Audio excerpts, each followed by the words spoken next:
Hey, what's going on? This is GA Sports. Today we got a special episode with these four guys. Can't wait to get into it. Before we start, remember you can follow us on our socials: Instagram, Twitter, Facebook, YouTube, DJ Sports Podcast, and be sure to hit up the email djsportspod@gmail.com. Reach us for any questions there, and we'll answer it on the show. So, fellas, I'm excited to get into it. We had a lot to talk about with the finals starting. Before we get into the finals, though, I want to talk about the big news this week, and that was Doc Rivers getting ousted as the Clippers head coach. Um, it just seems like the Clippers just fell apart all of a sudden. Christian, I'm going to start with you because I'm sure you have a lot to say about this topic. But like, what do you think is a good decision for the Clippers, and what's next for them? I don't think it had to do with how bad of a job Doc did. I think it's just he's just been there too long. His voice seemed to just phase out, and he just didn't have the impact. Okay. I know he's throwing shots in the chat. No, I think his voice just phased out, and that just happens when you've been there for too long, and then you got a guy like Kawhi who just changes up everything. And I don't think Doc did a terrible job. I just think for a guy, a superstar like Kawhi, you did need a different voice. You just need a different voice. I think he just didn't meet expectations constantly. Constantly. He had two teams separately that should have went to the conference finals at least once. 3 of the 13 teams to have blown a 3-1 lead are Doc Rivers coach teams. That's true. But did you see what that again? 3 of the 13 teams that have blown a 3-1 lead are Doc teams. But let's be honest, though. And going back to that last game, are you really putting that on Doc? No. Like, are you really? You can't put all of that on Doc. Dude, well, from the start, they didn't want to be there. They were like one of the few teams that said they didn't want to go to the bubble. Yeah, right? Doc did say that they're built for the bubble, though. For what it's worth.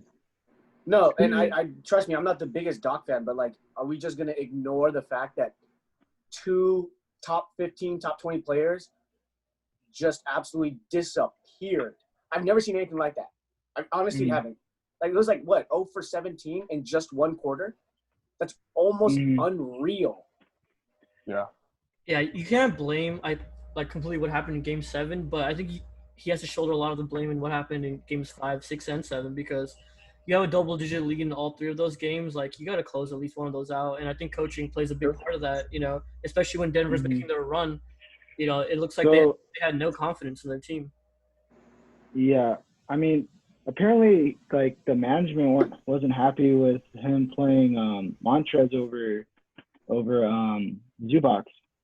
So I think maybe that, like, stemmed from, like, with that and him being tired of losing, and like what Brian said, that I think that's put it all together for him to lose. Let's be honest, though. Did it really matter if it was Zubac or Harrell? Like, Joker was going off.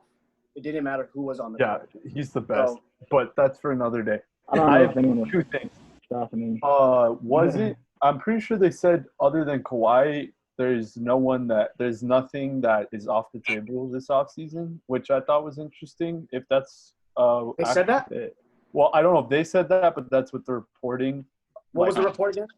That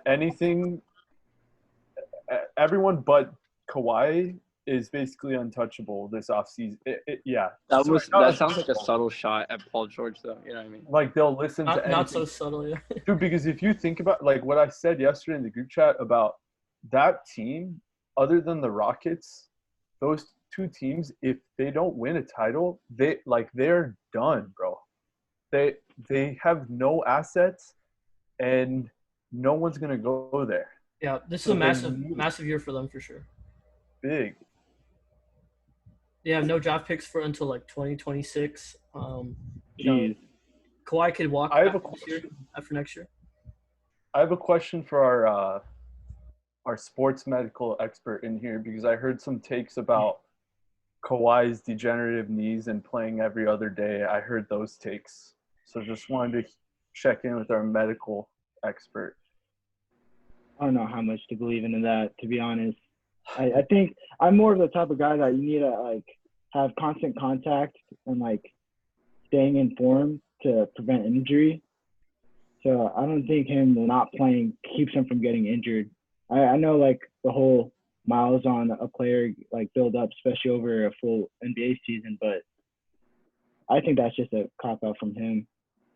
I mean, LeBron's 125 and locking up a 23-year-old guard, but Shiv don't want that smoke. So we'll get there when we get there. Before we move on, who do you guys think's gonna be the next head coach? They better pick wisely, is all I'm saying. Like, they need to, whoever it is, and I already said Doc is going to Philly. I've already, as soon as it happened, I said Doc was going to Philly. But that one is a tough job that I don't know if a lot of coaches are really down for. Because you can't have an old head, right? They just won't listen. You can't have too young, right? Because they don't have an experience. So what's the in-between? Ty Lue? But are they trying to go in-house? Like, I don't think they are either, because if they just completely housed the whole staff, like you just housed Doc, and his right-hand man was Ty Lue, so you wouldn't go there. So who really do you have? Chauncey? I don't know. That'd be a wild card for sure. Ty Lue, I think, is really likely, though, because he's a player's coach, so I think that's maybe something the players would listen to. Then what was the point of getting rid of Doc? Yeah. They were the same coach anyways. It's true. It's a really tough decision for Ballmer in what's, a massive year. Yeah. What about Sam Cassell? Hasn't he been the assistant coach for 20 years now? There's probably a reason why he's been an assistant coach for that long. Just saying. Fair. That's fair. I'm just saying. You've been doing it for a while, and you just really aren't in any conversations. There's probably a reason why. And I'm not saying that he's a bad coach. I'm just saying maybe he just doesn't relate well to a lot of guys. And that's what it's coming down to now. It's how much can you relate to the stars? Look at Steve Nash, dude. That's ridiculous. Yeah. It's just how much relationship do you have to kind of keep these guys in your house. That's really what it comes down to. Yeah, keep them on your side. Yeah. I mean, there's a chance that, he could be a really good coach. But, yeah, it's become such a superstar-driven league that, we're having situations like that. I mean, honestly, though, you guys know X's and O's a lot better than me, so maybe this is just a bad thing. You underestimate yourself, dude. But what I've been saying all year about, this is why, I'm big on, usage, right? So, when the ball is in Kawhi's hands, the ball cannot be in Lou Will's hands. The ball cannot be in PG's hands. You've said that from day one, bro. I got to do that. Yeah, bro. So then what you're doing is you're basically making these guys spot up shooters, which, okay, that sounds like a good problem to have. But that's why, from the beginning, this is an underrated thing about AD, and we could get there later. I think 40% of his buckets throughout his career have been assisted. He's a great face-up player. He can ISO when he needs to, but he's even better if he has someone running the show and he'll just dominate. Right. He doesn't need the ball in his hands. But PG, Kawhi, Lou, if you want to nitpick and put a weakness in their game, for all of them it's playmaking. Kawhi's the best one, but for all of them it's playmaking. So you also have to ask yourself, what can a coach do? Give the ball to Kawhi, and in the fourth quarter, that is what you do. But then, okay, is PG just a spot-up shooter? Is he going to break off the side? I don't know. So I don't know if any coach could fix that. Yeah. Their dynamic is all off. The dynamic of the team is all off. I think you've hit the nail on the head. Yeah, I think you need to hit the nail on the head ever since the beginning. I mean, we can go find receipts from maybe a year ago when you just said there's just too many chefs. And people kind of laughed it off no, you can never have too many. It's all – no, it's an actual thing. They always say, there's only one ball and so minutes that can go around. Dude, I'm sorry. That's what it comes down to. And that's what happened. Same thing with the Rockets. And, as much as I hate on Harden and stuff, give him Giannis or give him AD. Give him a guy like that. Put a playmaker with a guy like that you get them in their spots. And it's a whole different ball. Ideally, now he's passing to a top 10 player. If you got someone like AD, now he's going to pass to somebody who's absolutely ridiculous. Yeah, right. And you got KD to buy in on the Warriors. KD was going into that system, and they found a way to like. That's that was just such an easy different. fix though, because those two. Like, we shouldn't even have to get Yeah. into that because that's Yeah. just That's a bad. because you're That's a bad example. going back to what you're saying. It turns them into spot up shooters. Well, they're That's literally fine. two of the best shooters of all time. And, Off the dribble or- and arguably the greatest scorer of our, like after Kobe, the greatest scorer of our generation. So yeah, it's exactly. a different. Yeah, and I think that's one of the reasons LeBron wanted AD so badly. Like, not only because they're boys and he's amazing, is that the fit would be so well. And I think LeBron's smart as hell, so he knew that from the get go. All right, so in the Eastern Conference, we had the Celtics lose to the Heat in 6 games. The Heat's run continues to the finals. I gotta say, I'm pretty surprised. I had the Celtics winning because of just all the talent that they had, but Heat thoroughly outplayed them. Spo ran circles around Brad Stevens. Bob, let's start with you. What went wrong for Boston? Oh man, there's a couple like glaring things. I think first their players were just inconsistent. I mean, Tatum was like he would have 0-point halves and then come in the next half and drop 20. Same with Jaylen Brown and Marcus Smart, very inconsistent. I think that especially against a team like the Heat where they're going to give you all 4 quarters just physicality and good defense, you can't be wavering like that. So that was the main thing for me. And then second, I think just Brad Stevens really got out-coached here. He really couldn't figure out how to get consistent offense out of to break down that 3-2 zone. So, yeah, I think those are the 2 main things. Christian? No, he got out-coached. I'm not even going to try to sugarcoat this. Like, how do you not make adjustments in the zone 3 games in a row? And you're getting the same shots. And they did make adjustments, like where they were doing the ball screens and different things like that. They were doing like different motions, and it was fine. But it still didn't help the flow of their game. Like, they were still choosing the wrong shots. Like, how do you not address that in a film session? Like, what they're trying to do is to stop their playmakers to go one-on-one. That's literally what's supposed to say. We can't guard you one-on-one. So we're going to pretty much just be in a zone and let you shoot the 3. And literally, that's all they did. And it was more telling in that last 7 minutes of a game.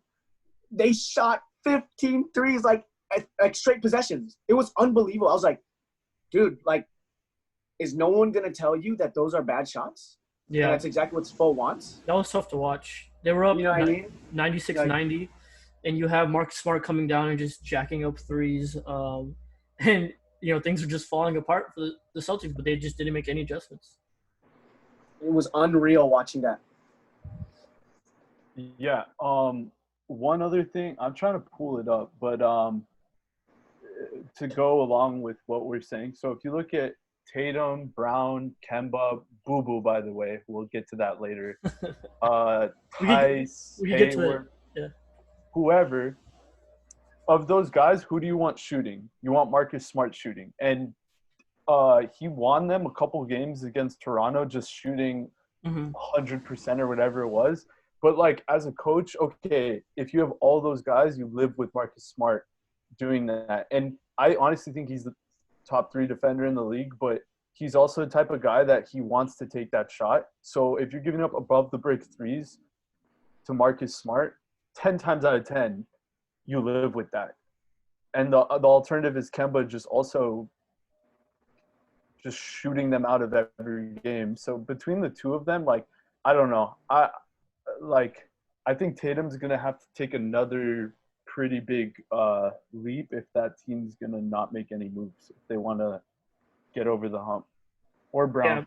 Yeah. I couldn't agree more with Kemba. He had I remember watching some games, and you look at the box score, he had some horrible shooting lines, and he just seemed like he couldn't get it going. He had the stigma when he came from Charlotte that, he wasn't a big-time player. He couldn't get it done in the playoffs.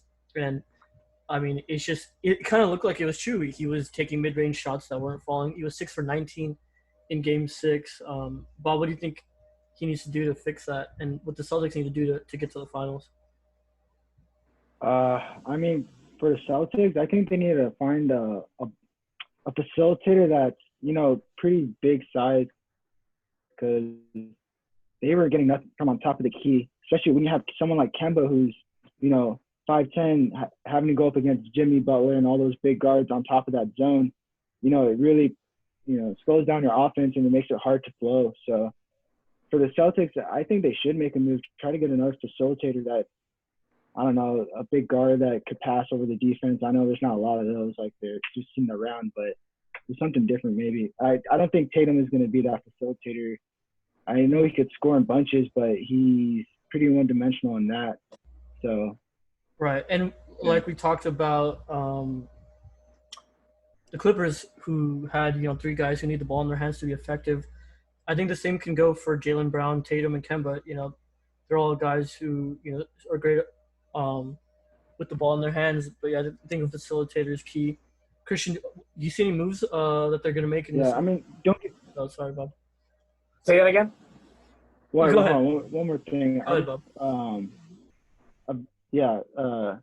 And not to say Kemba Walker isn't a good facilitator. Like, that guy really, in the pick and roll actions, I think one of the best point guards in the league. But in terms of just skip passes and stuff, I think he's not that facilitator or whatever. You're 5'10". I think that's just Yeah. it comes down to you're just too small. You're a liability on defense, and you can't see over a defense when you're in pick and roll. When 75% of the NBA does pick and roll actions, Right. Shot it's not gonna happen. 42% for the series. Marcus Smart shot 39% and 31% from 3. And the second and third most volume on the team.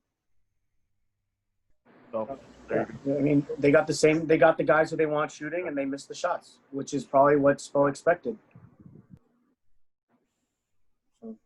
Yeah, this is what we see in the playoffs.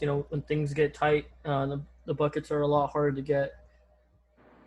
The teams that actually have, an offensive coach that knows how to run plays. We should definitely give credit to the Heat. They're obviously a great team with great defense. They deserve a lot of credit too. But the Celtics it looked like they shot themselves in the foot a lot in this series. There's a lot of hoopla around the Heat. A little too much hoopla, and I'll get to that later. Yeah. All right, let's move on to the Lakers-Nuggets series. I wish it was here. We back. Lakers beat them in 5 and closed it out in what was a great Game 5 for LeBron James. I don't even – the AD shot really felt like the turning point in the series, I even think, maybe this is me being a homer, but I think even if AD misses, we probably still win the series. But it was just such a huge momentum shift and a deflating moment for Denver because they played so hard that game, and that shot just really symbolized what was to come for the series. But Brian, let me start with you. I know Joker's your boy, so just talk about the Denver Nuggets and their run for a bit because they deserve a lot of credit for sure. it was cool to see. It was as great as Jokic was in the Clippers series. You can't Jamal Murray in that Utah series. I've never seen anything like that. So respect to all that. Y'all know Jokic is my boy. He's still the best. But I also said it when that series was starting. You cannot pick a worse matchup for him than AD. And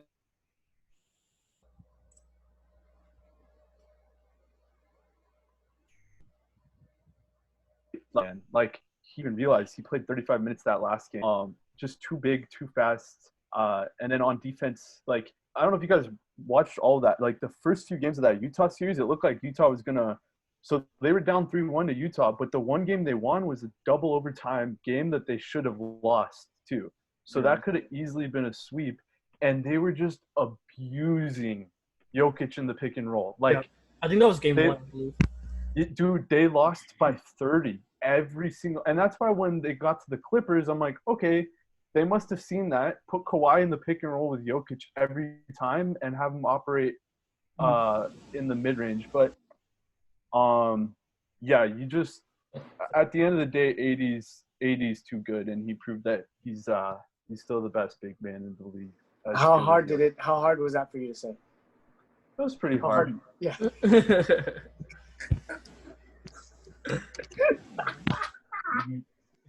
I'm done. I'm done. I was waiting for it. I was actually putting it in the chat. I was like, nah, he's gonna say it. He's gonna say it. I know he's gonna say it. Cause, dude, Oh, and my I'm sorry, boy, though. I'm going on this, but dude, I'm sorry. When you are that much of a liability on defense, you can't be like offensively he's there, but it's just like when you get considered like the best big in the league, you gotta do it both ways. I mean, he didn't even guard AD in the series. Let's be honest. Like people are like, oh, Jack Charles was like, oh, he has to guard AD. I was like, dude, Jeremy Grant and Paul Millsap were the only two that were guarding AD on that side. Like, let's be real. Like, Jokic didn't even touch AD. And it's just like, I'm sorry. Like, that's the difference. And there's not many ADs, and that's why. But that's the why I'm so hell-bent. Like, dude, when you can do those things defensively, do those things offensively, maybe not be as passive, but just an array of moves, it's almost unbelievable. You know what I mean? Yeah.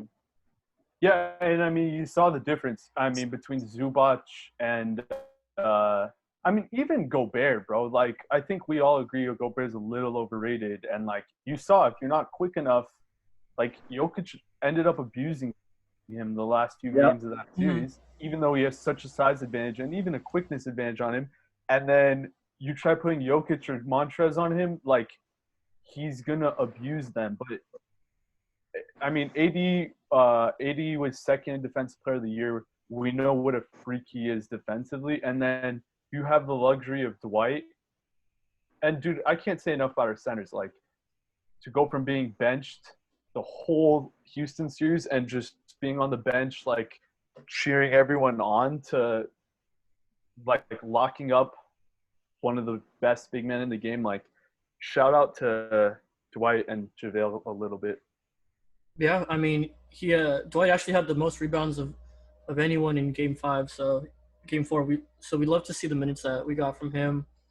Bob, why don't you talk a little bit about KCP and Rondo, because those guys stepped up as well. Yeah, I mean,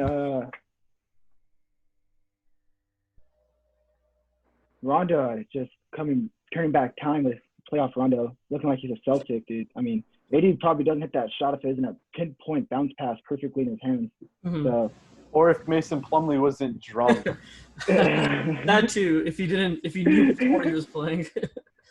Yeah, that's fair. But no, Rondo is definitely doing his part, and he seems that he's when he brings that focus, it kind of spreads to the rest of the teammates. With KCP, this guy's just kind of going under the radar, being like one of our low-key rocks because he's our most consistent shooter. Mm-hmm. So, I mean, if KCP's doing that and Rondo, that really. Yeah, I mean, and one thing to go off of, you guys why for what he is inserting Dwight. I think that was just such a big time play because there's like all these stats saying when Jokic plays plus 35 minutes, the Nuggets are pretty much undefeated.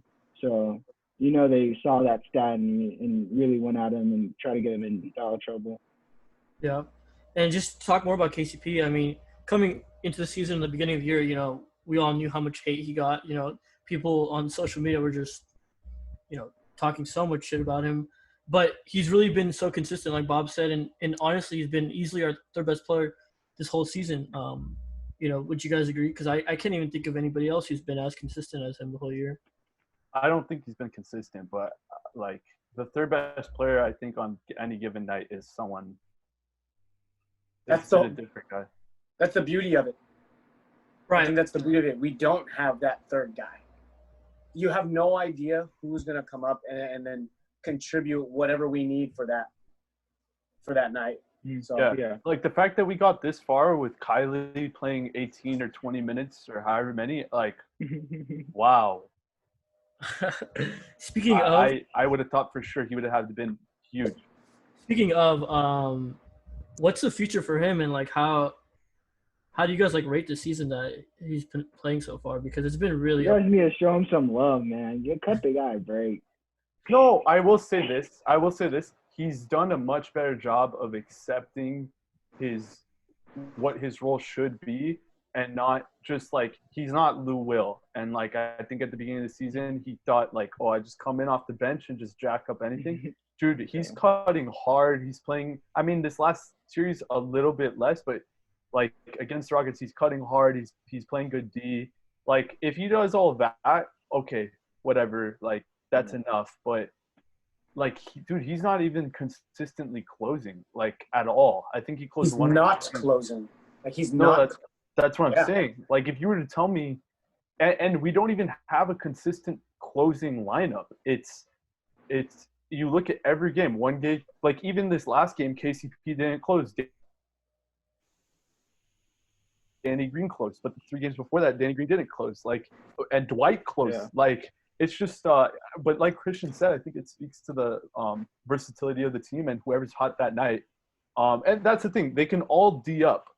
So That's the nail on the head. So whoever's hitting their shot, okay, we don't feel like we'll get bullied here or there. And the Heat, outside of Tyler Hero and Jimmy, okay, there's no one that we need to worry about LeBron bully ball. Okay, I'm going to pick on you. Like, at the end of the day, if it ends up with Tyler Hero and Alex Caruso, it's not the best thing in the world, but I'm not like, oh, my God, this is a bucket. Like, we live with it. Let's go back to that. Are you really scared of that? Because I'm not.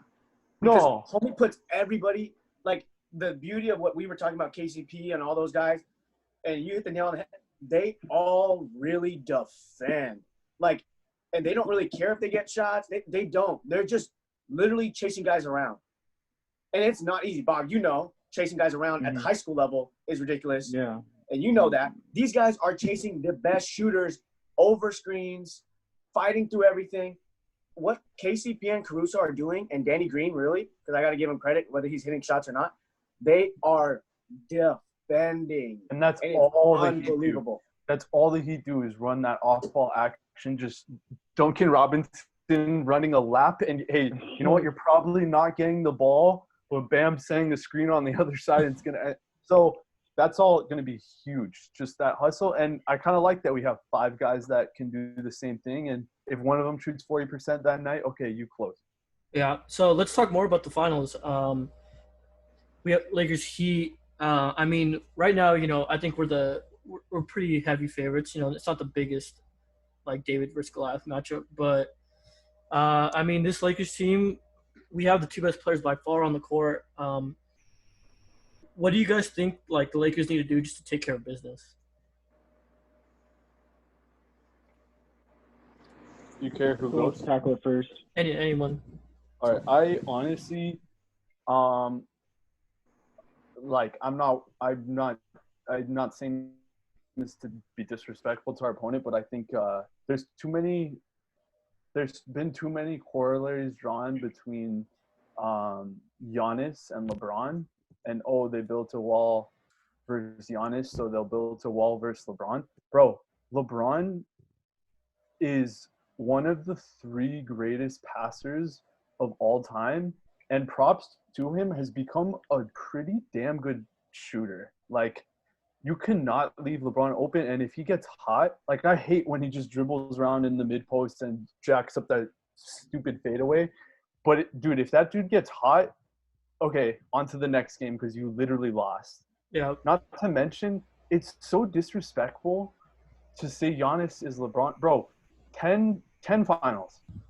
That doesn't just happen because whatever. And Giannis, guess what?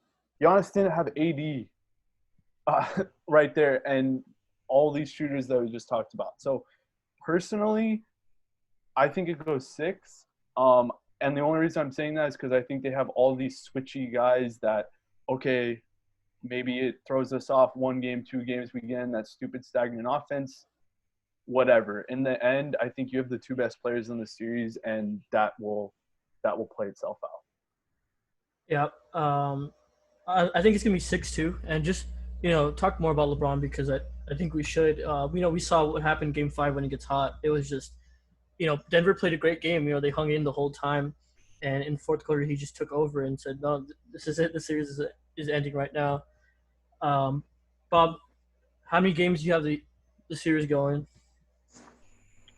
Lakers in 5, baby. We're gonna run it all the way through with 5 games apiece.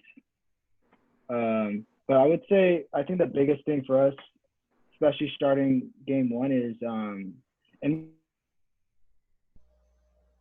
we did it really well, especially in the Portland series, is guarding the three. The Heat make a lot of threes, and they don't shoot as much as the Rockets, but they're a little more efficient. So if we could make sure we guard that three, especially 4 quarters all the way through, I think we'll get a game 1 W. Yeah, I feel like it takes like 1 or 2 games for us to adjust to whoever we're playing. So, and the Heat are good at closing out the fourth quarter. So I'll give them 2, but I think we should take care of them at least 6. Christian, what do you think? Brian, go. What you got? Sorry, last thing I want to say, I hate this. This is such an ESPN take. Please tell me. If you steal my thunder, I'm going to be mad. All right, go ahead.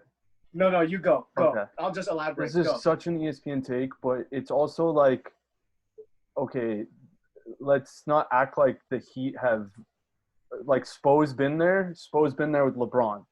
Like, let's also not act like Duncan Robinson and Tyler Hero and Jimmy Butler even and Bam Adebayo are vets. Yeah. 10 NBA Finals, 10. Plus DG, I hate that, Udonis Haslem provides that veteran leadership in the locker room. I hate that's an ESPN take. But in this situation, there's something to be said about, and this was a concern I had with the Lakers coming in. LeBron's the only one who has ever closed out a playoff series before. And you saw that. You saw versus the Nuggets, when he says, I'm calling game, it is over. The game is over. And he's not going to have to chase around Jamal Murray. He's not going to have to do any of that because I'm really not worried about Jimmy Butler. I'm not worried about Tyler Hero even in that sense. They might win a game or 2 at the end of the day. Like, give me LeBron, give me AD. Before I talk about the ridiculous amount of hoopla going around the Heat, it's unbelievable. If you listen to sports radio, it's ridiculous. So Shiv's not here, but I'll speak for him, and I'll say, quote, what he said. He said that what LeBron did in Game 5 should not be held on a pedestal because there was no pressure because they were up 3-1. Yeah, I mean, To a team that just won back-to-back 3-1 series, right? The only team to ever do that. and it's the playoffs. I left early. That's a horrible take. It's the Shit, if you're playoffs. listening. Let's just go back. And I said, okay, I understand. Like, yeah, I get what you're saying about the whole pressure thing with LeBron, and I get that. I agree. A closeout game is a closeout game. Homie straight had 14 points straight. Possession after possession after possession after possession, and absolutely just finished the game. I don't care if there's pressure. I really don't. I don't care if there was pressure or not, because they would have won Game 6 regardless. I mean, it was just going to happen. But he did that, and then for you to kind of take that away, I'm not saying I'm the biggest LeBron fan. I'm not. He just happens to play for my all-time favorite team. But you can't take away the fact that homie just scored 14 straight points and try to say that, there was no pressure. It's like a 6-point game. Yeah. Like, I don't understand 38, that. 16, and 10, bro. Like, if you did that, sorry, Brian. If you did that in a regular season game, that's impressive. But we're in the playoffs, and to close out a series, I mean, you have to give the man his flowers because he deserves it. What can you even say at this point? 10 straight finals. I really wish 14-year-old me didn't bash this fool every day on the internet because it's looking pretty bad. Yeah, I mean, No, it's bad. It's bad. And trust me, I've been on that boat, and that was like me. But, like, at the end of the day, like, there was a reason why we were doing that. We were the biggest Kobe fans. And everybody that was a Laker fan will always come to this.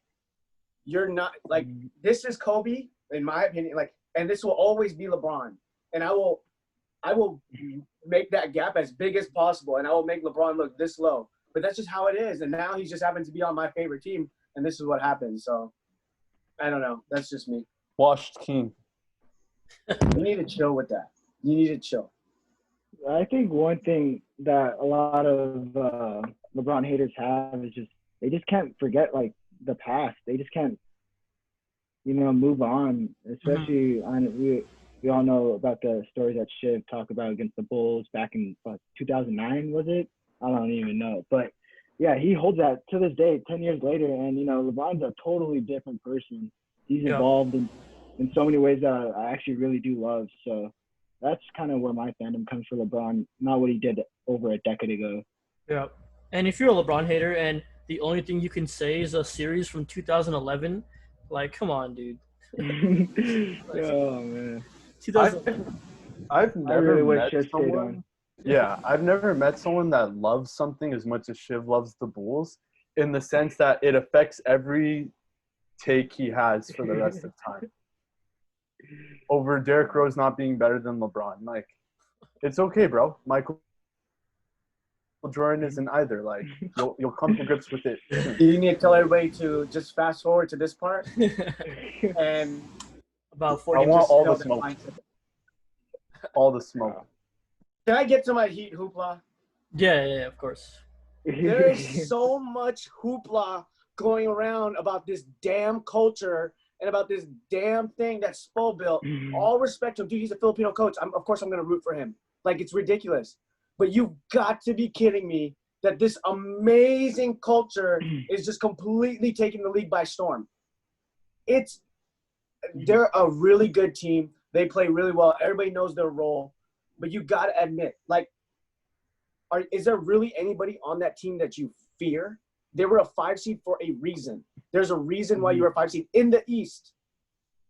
If the Lakers, let's just talk about the Lakers. If the Lakers defend like how they were, I don't think they stand a chance. Whether we can score on their offense or not, if we defend their shooting, right? If Duncan Robinson goes down, right, and we stop that, then you go, oh gosh.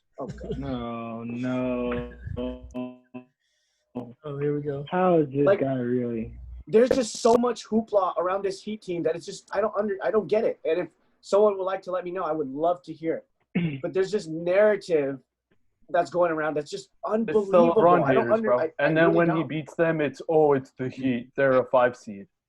Yeah. I mean, I definitely saw some – it was probably some trolls, but I saw some trolls on Twitter saying, oh, this is the easiest run to the playoffs ever. You had a hurt Dame, CJ, Rockets who just – If they didn't say it to the Warriors when Tony Parker, Kawhi, and then Kyrie and K-Love went down, I don't want to hear it. Yeah, exactly. I really don't want to hear it. They've been in a bubble for like 6 years. This is the hardest one, bro. I don't want to. And let me tell you this, and this is where Shiv is also wrong, and I'll say it flat out. There are things a team can control and cannot control. I don't care if they played the Blazers. I don't care if they played the Rockets. I don't care if they played the Nuggets, and now they're playing the Heat. What does that have to do with what the Lakers are doing dominant-wise? They're literally dominating their opponent and making them look silly. Like, literally making them look silly. Shiv, please elaborate. Because a team does not control who they play, where they play, where they're in a bubble, right? And the time, like the injuries, like that there's nobody that controls that. Yeah. Shiv, can you explain how you're gonna devalue what LeBron did just because Murray was a little hurt? Just because who was a little hurt? Just because Murray was hurt, you're trying to devalue everything LeBron. Who did. said that? When did I say You. that? When? You said you said why is LeBron doing all this? Jamal's hurt, all this and that. Like Dwight Yeah. trying to hurt. Yeah, I don't know if he told you that, but he said, quote unquote, and I'll go back into what I said earlier. You said that LeBron, what he did in Game 5, isn't as spectacular because there was no pressure. So elaborate, because that's just unbelievable. I said I agree with your pressure statement. I said I agree. But a closeout game is a closeout game, and homie had 38, 16, I get 10. you, and those are solid numbers, and that's great, but you can't deny that he didn't play good in fourth quarters this series. Shiv, you're Skip. I promise, you're Skip Bayless. You really are, bro. You are. You sound. I'm just Skip like Bayless? him, bro. You honest to God sound like him. I gave him his flowers. But what else do you want me to do? When did you give flowers? If I said, you yeah, love that's a the good Bulls, stat line. You love the Bulls so much, and that's where Okay. all this comes from. Look, there is a trend, a pattern in LeBron James team's series. You know, The 10 times, right? The 10 times. Tell me for the No. 10 times he went to the finals. no, And I'm start not with saying Boo Boo in the 10 Gibson. times.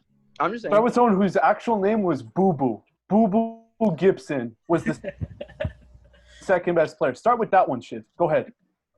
Yeah, they're good to go. You ready? Are you ready? I'm just finishing something up.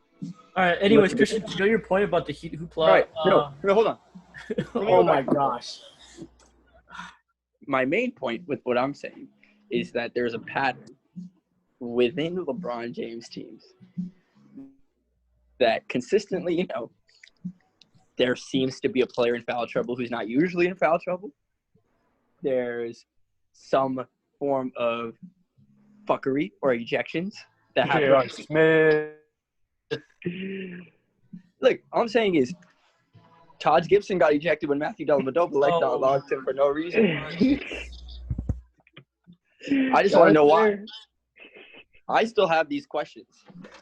Nobody seems to. Why was Derrick Rose called for 4 fouls in the second half of that game? All right, we might have to move on if you're gonna bring up series from before 2 decades ago. Look, no, but it's all part of the point that it's been a pattern since then. Things have not changed. The pattern. And let's keep going, Shiv. I'm so sorry, Dev. Who else did you say that happened to? The Warriors. No. There's 2 players that you said over the phone that this happened to, and then I said, go talk to Shomek about that, because why would you even bring that up? Who? Name the 2 players. What are you talking about? You said that it happened to LeBron, and then you said it happened to Kobe, and then you said it even happened to Jordan. Yep, all 3 of them. I'm sure it did. What happened to Kobe? What happened to Kobe? Tell me. Look, there's historic proof that we got some help from the referees. With Kobe? When? Are you talking about the 2003. King series? No, against the Kings. Oh, Oh stop. my. Oh, 2003, they didn't even win. He means 02. 2002, whatever the year was. But you know what series I'm talking about. You know what help I'm talking about. Look, just because some refs You're want to almost- bet on the Lakers, that's not our fault. All right. You're a bull. All I'm saying is I'm sure Jordan got the same help. I'm sure LeBron's getting the same help. I'm just saying it is what it is. You're hearing this, right? Oh my. Are you really hearing this, everybody? Oh, he said Taj Gibson on a Laker podcast. He said the words Taj Gibson. Look, y'all can conveniently forget things. I'm just stating historical. And it just seems to always happen in favor of LeBron James teams. Why? All right, Why, Sway? we're getting Why do you only bring that rails up? here. What? Why do you only bring that up? Kyrie and K-Love went down in Game 1 in 2016. Why don't you No, bring that which up? is I'm Why sure don't the you Warriors got compare help over their just- 5-year stretch too. Then why? It's Then it not doesn't matter. help. Then it cancels out. Then why does it matter? No, it doesn't cancel Because out. it's Because not the Warriors help. got help when they became. How Because did it's that not cancel help. out? Because All when right, you name win a champion that championship- didn't get help, Shiv. Yes, Bobby, thank you. The Dallas Mavericks. Oh my goodness. Oh. They shut down LeBron. All right, Okay. Jeff, I'm done. All right. So, Moderate that, please. thanks for that, Shiv. But yeah, like I said, if every LeBron hater has one series to go back to from 2011, I mean, what can you even say to them? That was just a sample of what we have to deal with on a 24/7 basis with our friend Shiv. These are the reasons why I don't come on the pod. Because people like him come on. That was unbelievable. And that's why I was so upset on the phone. He called That me was literally hoopla. as the Lakers were the clock was running down of us about to go to the finals, and he calls me and I hear that. You know how much of a downer that is? Like, Yeah. as my team's about to go into the finals and I have to hear that? And he was like, legit. And you like, I honestly believe that he truly believes that for a little bit, like a degree. It's some serious issues, I would say.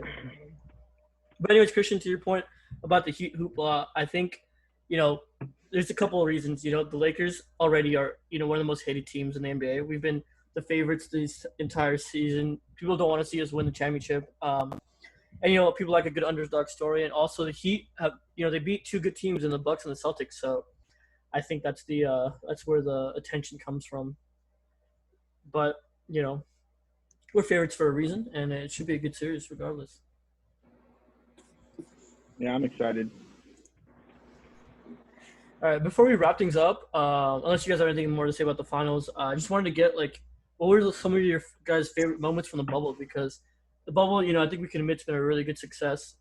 It's been fun to watch, some great basketball, some collapses by the Clippers and things like that. But yeah, what are some favorite things that you guys saw? I'll go ahead and go first. I think that the Jazz Nuggets series was probably my favorite so far. I know. I mean, besides the whole Laker run, that series was just so fun to watch. I haven't seen anything like that. I became a Donovan Mitchell fan in that moment. So that's it for me. Yeah, that was a good What do series. you mean, Christian? Why are you slapping your forehead? Because I'm just not, and I don't even want to just Not on that open this can of bandwagon? worms. He's a flashy guard. How is that not your bread and butter? Oh yeah. Because he's not a guard. He's a 6'3" scorer. He's a tweener. Your best player can't be a 6'3" scorer. I'm Yeah, he sorry. can't be the best player, but When he's dropping 50, I think he can be. Bob, that's so your type of player, bro. Yeah, dude, I love that guy. Dave, I'll tell you mine right now, bro. I mean, how can you beat that 80 shot? But I'll start at the beginning because this was a while ago. I think the Blazers making the playoffs after the whole Boo Boo Clippers doing all that wavy stuff, that was pretty cool. The whole Devin Booker stuff, I thought was whatever. I mean, they played some bums going into that, so I'm going to pump the brakes a little bit on the Devin Booker hype.